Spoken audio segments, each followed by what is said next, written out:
Mill threw my engagement ring and called it cheap. When she demanded a lavish wedding, I called everything off.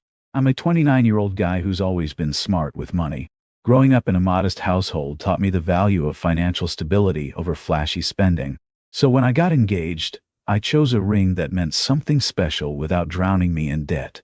A beautiful white gold band with an elegant diamond. I thought it was perfect. My fiancée Haley seemed happy with it at first, but her mother's reaction was something else entirely. I'll never forget that day in their living room, surrounded by family photos in the warm light. I opened the small velvet box, and while Haley's eyes lit up, her mother hovered nearby with a forced smile. Her mother insisted on examining the ring closely. "That's it?" she muttered, looking at the diamond with disgust. "You can barely see the stone. Did you get this from the clearance section?" Haley gave me an apologetic look, but her mother wasn't done. "Well, I suppose it's better than nothing." That hit hard. I'd saved up carefully for that ring, making sure we'd still have money for a nice wedding down the line. I tried to stay calm, explaining that the ring had sentimental value, came from a respected jeweler, and that I preferred investing in our future home and experiences rather than just a flashy diamond. She waved me off. "Listen here, young man. An engagement ring shows how serious you are about my daughter. This looks like you're being cheap." Her sharp words made Haley wince. "Mom, stop it," she pleaded, but her mother pushed on. "No daughter of mine is wearing such a cheap ring." My face felt hot. "It's not cheap," I said firmly. "I chose something elegant that fit a responsible budget. I love your daughter, but I won't go into debt over a ring." Her mother's face twisted in disgust. Without warning, she threw the ring at me, the box clattering to the floor. "Don't bother. We expected better," she snapped. Haley gasped and scrambled to pick up the ring, apologizing over and over. But her mother's reaction made me sick to my stomach. I stood up, anger pulsing through me. "This is how you treat someone trying to be financially responsible? You throw my gift in my face?" Haley tried to calm things down, but her mother wouldn't stop. She went on about how her daughter deserved some massive diamond that I was apparently too poor to buy. My chest felt tight. This special moment I'd imagined was ruined by her mother's entitled attitude. I managed to say, "If that's how you feel, I'll keep my ring, thanks," before walking out with the ring in hand, my heart racing. The drive home was a blur of anger and disbelief. I couldn't stop thinking about the pain in Haley's eyes, but also her frustrating silence while her mother insulted me. Something clicked then. This wasn't just about the ring. It showed deeper problems. Her mother had too much control. I remembered meeting her mom for the first time. She'd barely hidden her disappointment when she heard about my background and job, just giving that same forced smile. Then she started going on about Haley's ex-boyfriend and how wealthy he was. That was Haley's mom, always focused on money, treating boyfriends like walking ATMs. The next day, Haley came to my apartment. She paced around, clearly torn up about everything. "I'm so sorry about how my mom reacted," she said quietly. "She can be harsh sometimes. She wants the best for me, but she doesn't understand your perspective." I stared at the ring sitting on my coffee table. The same ring her mother had thrown across the room. "Your mother called me cheap and worthless," I said, my voice tired. "She literally threw the ring at me. I can't just pretend that's okay." She wrung her hands, tears forming in her eyes. "She's old-fashioned. She believes engagement rings should be extravagant. Please, just give her some time to come around." But my anger hadn't cooled. "It's not just about the ring," I said. "It's her whole attitude. How she sees me as nothing but a wallet. And you barely defended me at all." That stung her. She tried explaining that she'd been shocked, that her mother was just overwhelmed. But I couldn't shake my frustration. I can't marry someone whose mother openly disrespects me like this, especially if you're going to let it slide. She started crying. "I love you. We can figure this out." I took a deep breath. "Fine, but your mother owes me an apology at the very least." She nodded hesitantly. "I'll talk to her. She might calm down." We arranged another meeting with her mother, hoping to fix things. Part of me wanted to call it all off, but I still loved Haley, or at least who I thought she was. That evening at her mother's house, the tension was immediate. Her mother sat rigid on the sofa, arms crossed. No greeting, no hint of remorse. After an uncomfortable silence, I spoke up. "I'd like to clear the air. Your reaction to my ring was deeply hurtful," she scoffed. "You can't expect me to celebrate something so cheap." "Mom, please stop," Haley pleaded, but her mother wasn't done. "Okay, you can propose with your cheap ring, but you have to promise my daughter a lavish wedding." She launched into demands about an expensive venue, premium flowers, fancy catering, and of course, I'd have to pay for all of it. "How am I supposed to afford all that?" I asked, stunned. "That's your problem," she shot back. Then came the ultimatum. Either I could bankroll her dream wedding, or I wasn't good enough for her daughter.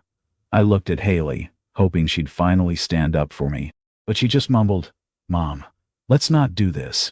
That's when I realized Haley would always be under her mother's thumb. She'd never truly stand up to her. Her mother doubled down, demanding I either produce a ring worthy of this family or get out of the picture. The arrogance was unbelievable. After a moment of shocked silence, I stood up. "Enough. You don't get to dictate our engagement. If this is your attitude, I'm calling the whole thing off." Her mother smirked, sure I was bluffing. She spat out that I'd never find anyone better. My heart pounded with anger.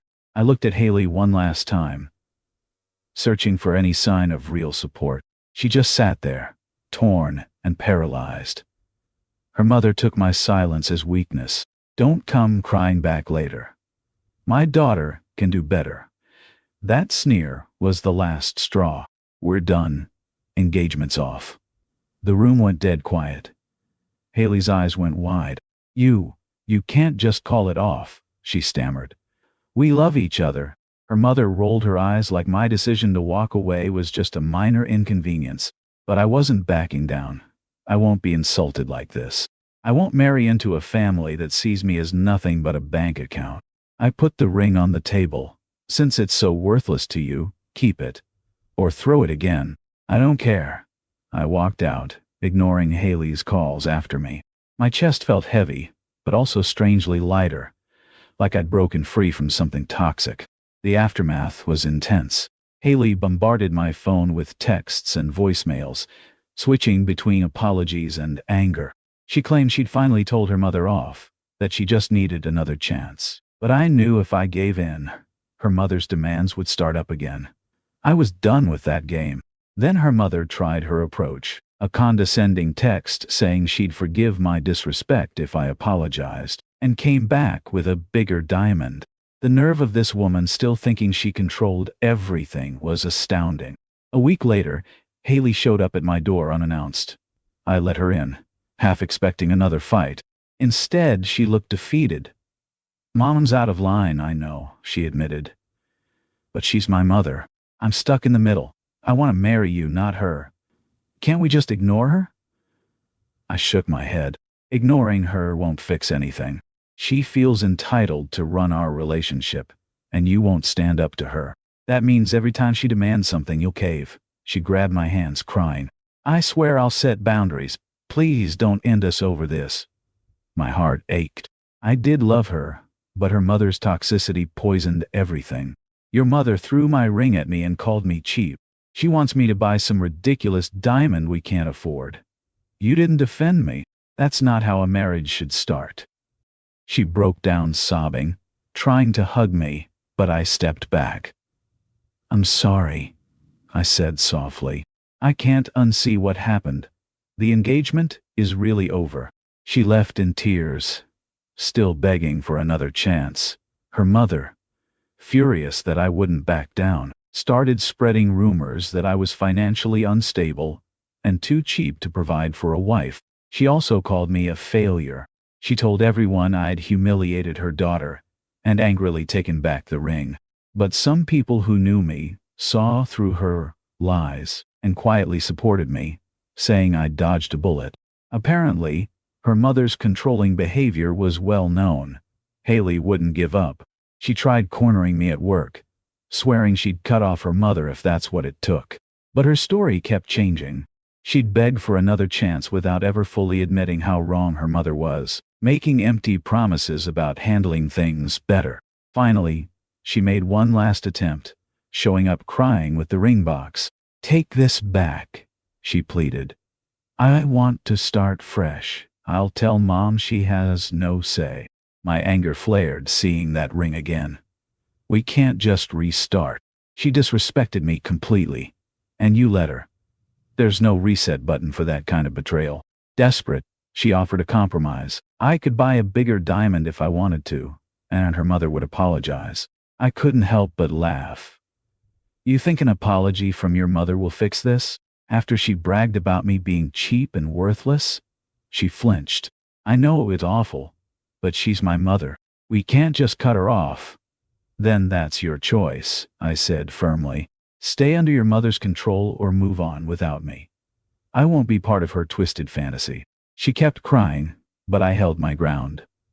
"I'm sorry," I said, calmer now. "I did love you, but this showed me where your loyalty really lies. Your mother's demands will always come first." "That's not fair," she protested. "You're punishing me for her actions." I sighed. "You never stood up for me. That's what's not fair." She finally realized I wasn't changing my mind. She left, clutching the ring box and shaking hands. The next day, she sent one text. "I can't believe you're doing this." I didn't respond. Some mutual friends called me heartless, while others said they knew how toxic her mother could be, and that I was escaping a lifetime of meddling. Weeks passed. Her mother, still not done, tried contacting me directly, offering a truce if I apologized. Her message dripped with entitlement. "I'll let you marry my daughter if you prove you can afford her." I deleted it, amazed at her audacity. Meanwhile, I found peace in being single. The ring sat in a drawer, reminding me of what I'd avoided. Sometimes I'd remember the good times with Haley and wonder if I'd been too harsh. But then I'd recall that moment, the ring flying at my face while her mother called me cheap. And I know I'd made the right choice. A marriage overshadowed by such controlling in-laws was doomed from the start. Later, I heard her mother was trying to push Haley into dating some wealthy guy. Apparently, Haley refused, finally realizing too late how her mother's interference had cost her our relationship. She even tried calling me again, saying she regretted not standing by me. But that ship had sailed. I'd moved on, refusing to let regret or pity drag me back into that toxic situation. In the end, I walked away with my dignity intact, free from a future mother-in-law who thought money meant more than respect. If she wanted an expensive ring as proof of love, that was her problem. I wasn't going to play that game. I learned that love is a two-way street built on mutual respect, not just between partners, but between families too. If your partner or their family can't show you basic respect, don't stick around hoping things will change.